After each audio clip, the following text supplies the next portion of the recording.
تم انما خلقناکم عبثا، کیا تم گمان کرتے ہو ہم نے تمہیں فضول پیدا کیا ہے؟ یار تم کوئی کام فضول نہیں کرتے ہو تو اللہ تو کامل ذات ہے، اس نے یہ فضول کام کیا ہے۔ وَأَنَّكُمْ إِلَيْنَا لَا تُرْجَعُونَ، اور کیا تمہیں لوٹ کر ہماری طرف نہیں آنا؟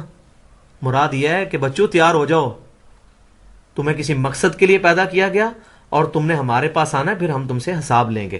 اور وہ مقصد، انسان سب سے سیریس کریشن ہے اس کائنات کی، یہ ساری کائنات انسان کی وجہ سے پیدا ہوئی ہے، اور اس حقیقت کو اللہ تعالیٰ نے قرآن پاک میں بیان فرمایا۔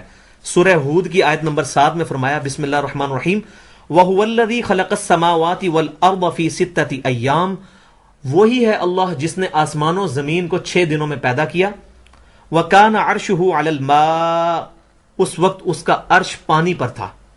لِيَبْلُوَكُمْ أَيُّكُمْ أَحْسَنُ عَمَلًا، تاکہ وہ تمہیں جانچے کہ تم میں سے کون اچھے اعمال کرتا ہے۔ تو زمین و آسمان کی پیدائش کا مقصد یہ ہے کہ انسان کو جانچا جائے کہ ان میں سے اچھے اعمال کون کرتا ہے۔ انسان جو ہے یہ اللہ تبارک و تعالیٰ کی کریشن کا شاہکار ہے، سب سے سیریس کریشن جو ہے وہ انسان ہے، یہ ساری کائنات انسان کی وجہ سے بنی ہے۔ پھر اللہ تبارک و تعالیٰ نے فائنلی بالکل اس کو کہتے ہیں اریاں کر کے یہ چیز بتا دی کہ انسان کا مقصد کیا ہے۔ سورۃ الذاریات کی آیت نمبر 56 سے 58 تک، بسم اللہ الرحمن الرحیم، وما خلقت الجن والانس الا لیعبدون، میں نے جنوں اور انسانوں کو نہیں پیدا کیا مگر اس لیے کہ وہ میری ہی عبادت کریں۔ ما ارید منہم من رزق وما ارید ان یطعمون، اور میں تم سے یہ تو نہیں مانگتا کہ مجھے رزق دو یا مجھے کھانا کھلاؤ۔ دیکھو کتنا درد کا انداز ہے۔ لوگوں میں تم سے یہ نہیں مانگتا اے جنوں انسانوں کہ تم مجھے رزق دو یا مجھے کھانا کھلاؤ۔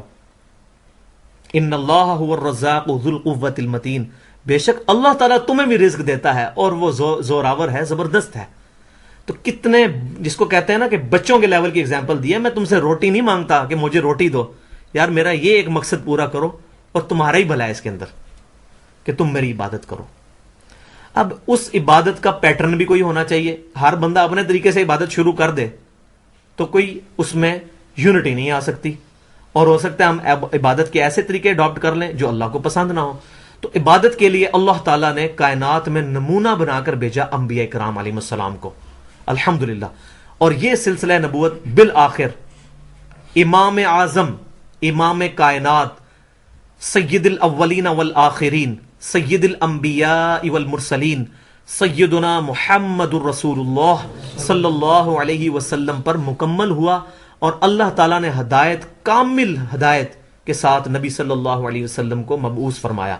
اور اللہ تبارک و تعالیٰ نے اس آیت کو کافی دفعہ قرآن میں ریپیٹ کیا ہے، بسم اللہ الرحمن الرحیم، هو الذی ارسل رسولہ بالہدی ودین الحق لیظہرہ علی الدین کلہ، کہ اللہ ہی ہے وہ جس نے اپنے نبی صلی اللہ علیہ وسلم کو ہدایت اور دین حق کے ساتھ مبعوث فرمایا تاکہ اس کو تمام ادیان پر غالب کر دے، ولو کرہ المشرکون، چاہے جو مشرک ہیں اس کا برا منائیں۔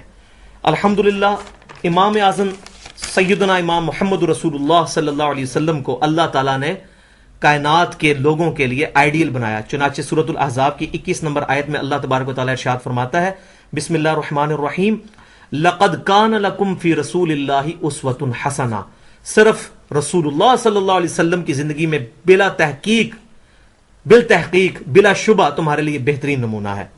لمن کان یرجو اللہ والیوم الآخر وذکر اللہ کثیرا، یہ اس کے لیے ہے جس کو یہ امید ہے کہ اس نے اللہ تعالیٰ کے سامنے جواب دہی کرنی ہے، اللہ کے ساتھ تو اس کی ملاقات ہونی ہے، اور اس کو آخرت پر یقین ہے اور وہ اللہ کو کثرت سے یاد کرتا ہے، اس کے لیے ہے۔ جس کو اکاؤنٹیبلٹی ٹو گاڈ کے اوپر ایمان نہیں ہے اس کے لیے نہیں ہے۔ اب ہمارے امام اعظم سیدنا محمد رسول اللہ صلی اللہ علیہ وسلم تو اس دنیا سے چلے گئے آج سے 1419 سال پہلے، لیکن الحمدللہ وہ اپنی وفات کے بعد اس امت میں 2 چیزیں ایسی چھوڑ کے گئے ہیں جس سے آج بھی ہم سیدنا محمد رسول اللہ صلی اللہ علیہ وسلم کی تعلیمات کے ذریعے اللہ کو حاصل کر سکتے ہیں۔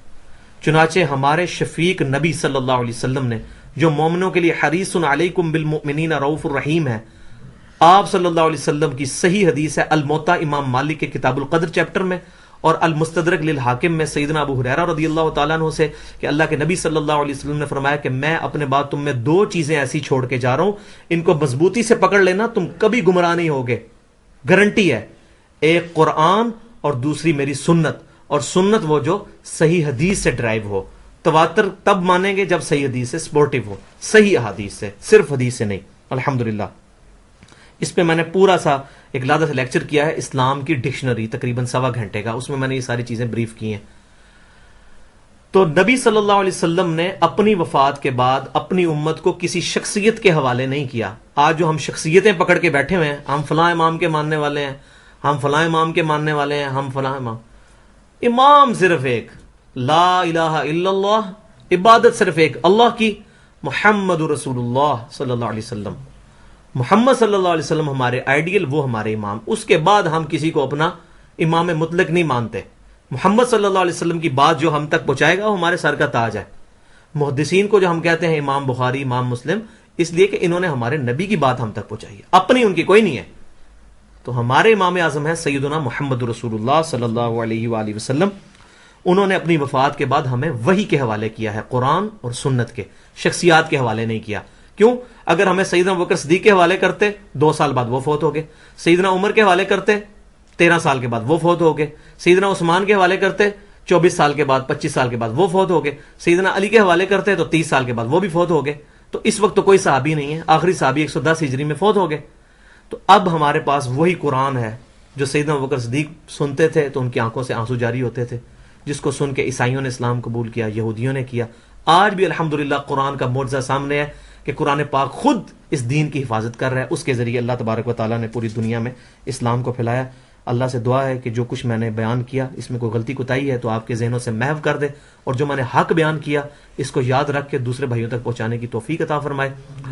آخر میں جامع ترمذی کی صحیح حدیث سیدنا ابو ہریرہ رضی اللہ تعالیٰ عنہ روایت کرتے ہیں جامع ترمذی کے ابواب الدعوات چیپٹر میں کہ نبی صلی اللہ علیہ وسلم نے فرمایا کہ جو لوگ کسی مجلس میں حاضر ہوتے ہیں اور بغیر ذکر و درود منتشر ہو جاتے ہیں، قیامت والے دن انہیں اپنی اس مجلس پر حسرت ہوگی. اب اللہ کی مرضی چاہے انہیں بخش دے، اللہ کی مرضی قیامت والے دن انہیں عذاب دے. اور یہی حدیث مسند امام احمد میں موجود ہے، اور اس میں اضافی ورڈکس بھی نبی صلی اللہ علیہ وسلم کے موجود ہیں کہ ایسے لوگ اگر قیامت والے دن جنت میں داخل ہو بھی گئے تو جنت میں بھی انہیں حسرت ہوگی کہ جس مجلس میں انہوں نے ذکر و درود نہیں کیا تھا.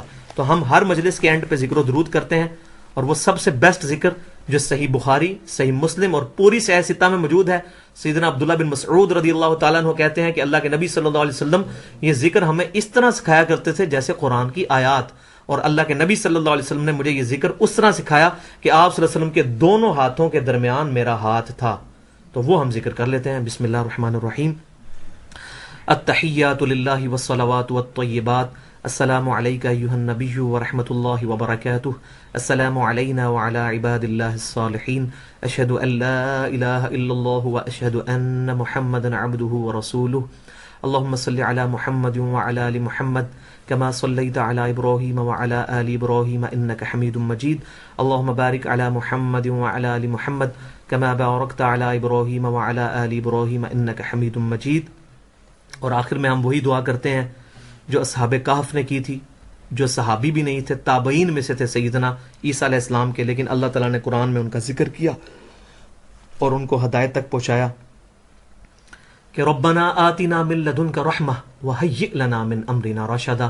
اے رب ہمارے، ہمیں اپنے پاس سے رحمت عطا فرما اور ہمارے ہر کام میں تو ہمارا مرشد بن جا. آمین. وما علینا الا البلاغ المبین.